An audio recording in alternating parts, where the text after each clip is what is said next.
Hello, everyone, and welcome to the very first episode of the Binge Corner Podcast. That's right, it is the first episode of this show and the first podcast episode on the new website, bingecorner.com. If you have not checked it out, well, that's probably true for most of you listening. Check it out, bingecorner.com. You can download this podcast wherever you get podcasts, and, this show is going to be a lot of fun. We're going to talk TV, music, movies, whatever the hell really we feel like when it comes to culture and entertainment. So today is a really fun episode because not only are we going to dive into the Falcon and the Winter Soldier, I have a very special guest. You may know him from, of course, Dylan and Ross Save Sports on our friendly site, fullofpresscoverage.com. You can check that out.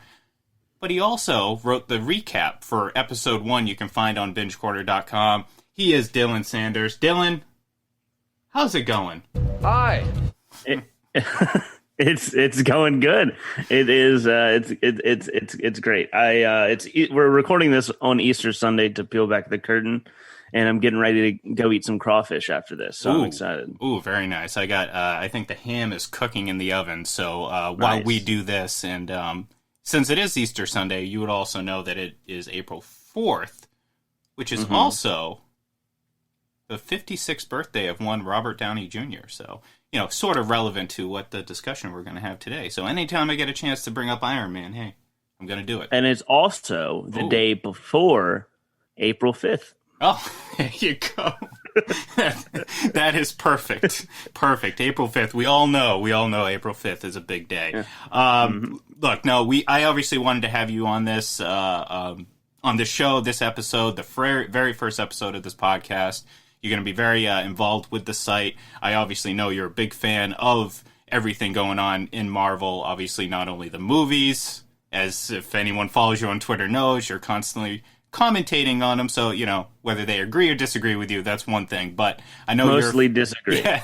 Hey, I share a lot of your same opinions on a few things, so it's okay. We can talk about how perhaps Captain Marvel is a highly underrated movie of the whole bunch. But that'll be another episode. Yeah, I was gonna say that might be. We can go into it because that movie gets way too much hate. Oh, but I will say I'm just a fan of everything going on. It is a wonderful time to be a comic book fan. Well, and I guess that actually leads me. This is a very appropriate first question because much like if you lived through, especially the beginning of The Walking Dead, there's a very distinct split. You had folks like myself who had never really read the comics. I didn't know, so people knew things ahead of time. They kind of saw where the show's going. You can talk about like Game of Thrones too, book readers and show watchers. Were you a comic book reader? Because I think it is important to distinguish whether you are or not when we have these discussions. Because, again, there's certain things that, as a comic book reader, you might know that listeners or even myself wouldn't know or whatever. So, I'm not an avid Marvel reader, but I have gone through, much like it. I will say right now, Invincible started on Amazon Prime, and the first 3 episodes came out, and I knew it was good. I knew like the gist of it, but I had never read the comics. The first 3 episodes came out, and I'll show you. I have this. I bought the compendium, the first compendium of the comics, as soon as I finished watching the first 3 episodes, and I've already finished. Oh, fantastic! Reading through it. And, the Snyder Cut is out now, and I liked it. So, everything's just looking up for comic book fans and like superhero fans in general. And that's kind of, so, like, I obviously, I read some comics, but like you, I was never avid. I wasn't a collector. If you tell me, who such and such an obscure reference to a character is, I probably wouldn't get it unless I researched it. But sort of like you, where it's like, okay, I see these episodes, I watch these movies, and now I'm like, man, I kind of want to go back. I mean, obviously I'm a little bit older, so I appreciate and I enjoy reading a lot more now than I did when I was a kid.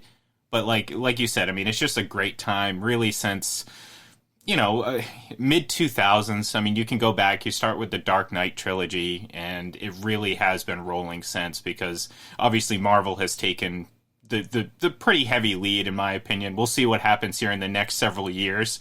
But just superhero movies in general, you're pretty much gonna get a success for the most part. It's hard for me to really pick out a few that really just weren't good. Thor 2, for one, in my opinion. The Dark World was not a good movie.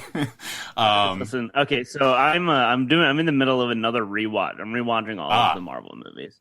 And next up, the one I would have to watch tonight is Thor: Dark World. Oof. But I refuse to watch it, so I'm not going to watch it. I'm going to skip it. And it's already at the bottom of the rankings. I really hate that movie, and it really should have been called Jane and Darcy: Dark World. Yeah. For being honest. Well, and we're getting off on a little bit of a tangent from what we wanted to, but see, this is how this kind of works, because the funny thing is like Thor.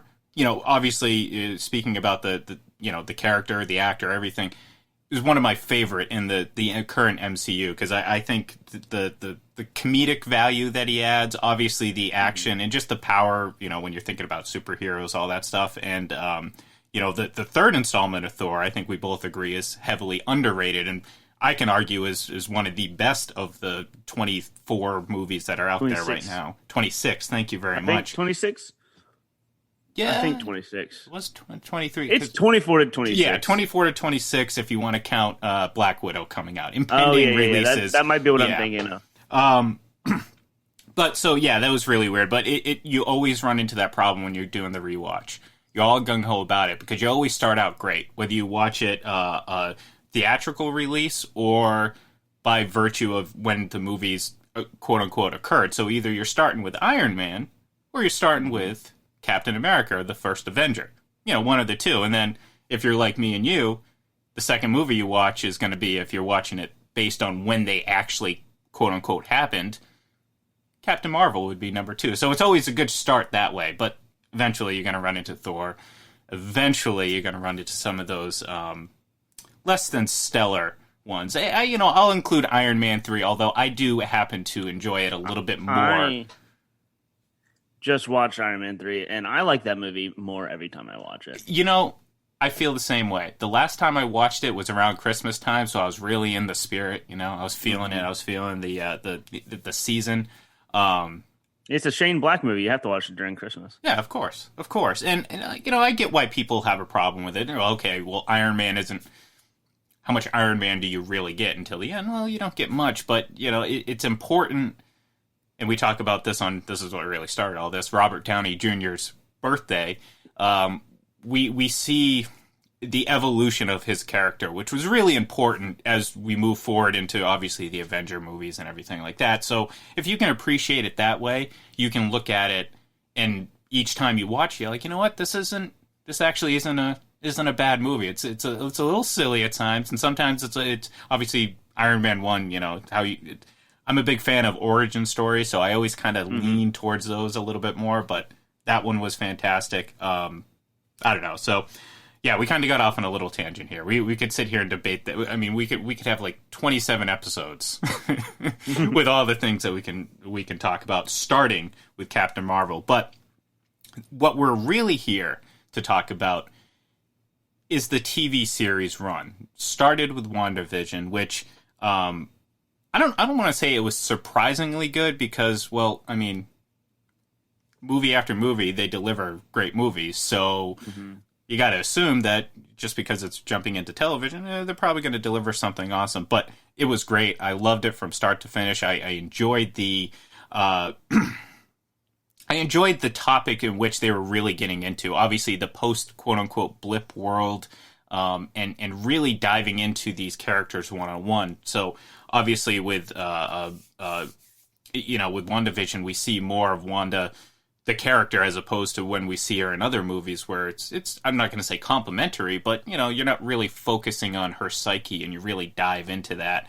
And so far through the first half of Falcon and the Winter Soldier, we're seeing a lot of the same in terms of diving into these characters' psyche, and that's something I really enjoy. And I'm assuming you do you as well? Is that kind of your thing? Do you like the character deep dive as much as I do? Yes, I am my favorite part of all the Marvel movies. It's funny. It's not the action. It's all of the character stuff. Like all of the Marvel properties, I just think they have such cool characters. Mm-hmm. And I mean, Elizabeth Olsen is such a good actress Mm-hmm. that it's hard to not just be like enthralled every time that she's talking. Yeah, and So that was definitely my favorite part.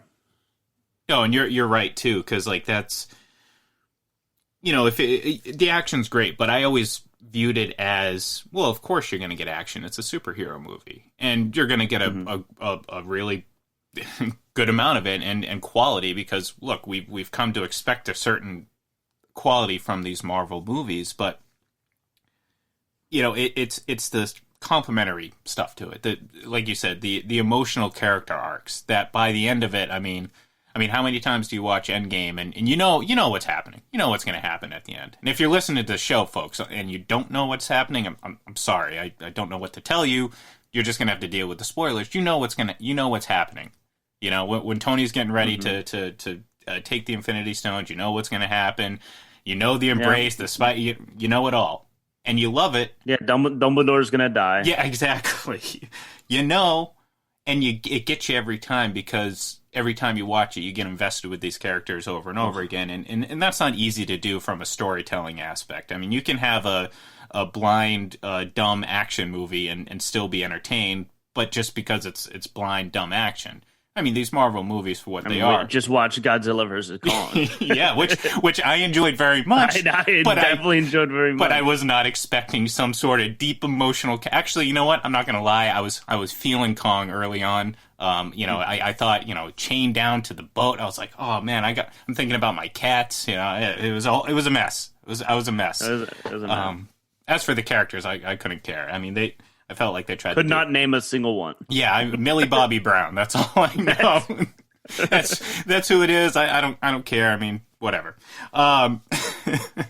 Anyways, that's for episode 2, folks. Actually, I was going to tease it later, but a couple other folks and I are going to be talking about Kong versus Godzilla. So tune in for that. No, let's shift a little bit into the Falcon and Winter Soldier, because that's really the topic at hand here, because we're through 3 episodes, and I've enjoyed it because, again, like I mentioned, it's following a lot of the same pattern. We're learning a lot more in bits and pieces about this post-blip world, and obviously we're learning more about Bucky and Sam and guys that we kind of we knew from a periphery. Obviously, they had larger roles in various movies. Obviously, the Winter Soldier is what this, where their biggest roles happen. And at the end of the day, it all comes back to Steve Rogers, because this is all about the super serum. It's all about the shield being handed over. So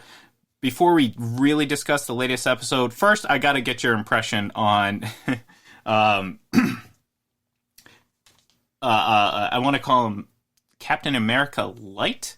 I don't know how to describe him other than great value. Yeah, his lower jaw sticking out further than his upper jaw bugs me. I don't know why, but it does. Every time I see him talk like that, I feel like he has like a tin of chewing tobacco in his lip, and it just drives me crazy. Wyatt Russell is a good actor. No, yeah, shout out to Wyatt Russell. Cannot wait for him to be the antagonist, even more than he already is. But I'm glad. I like how they're doing it with him. Like they introduce him. The most of the second episode, you're like, oh, this guy is a good guy. He's a normal dude. And then he puts on the suit, and then immediately starts feeling the pressure. And then we're just slowly seeing it build until I think episode 5, we're probably just going to see him crack and go crazy. And I cannot wait for it, because I feel like it's going to be awesome. Well, but he's definitely going to crack under the pressure. He has to.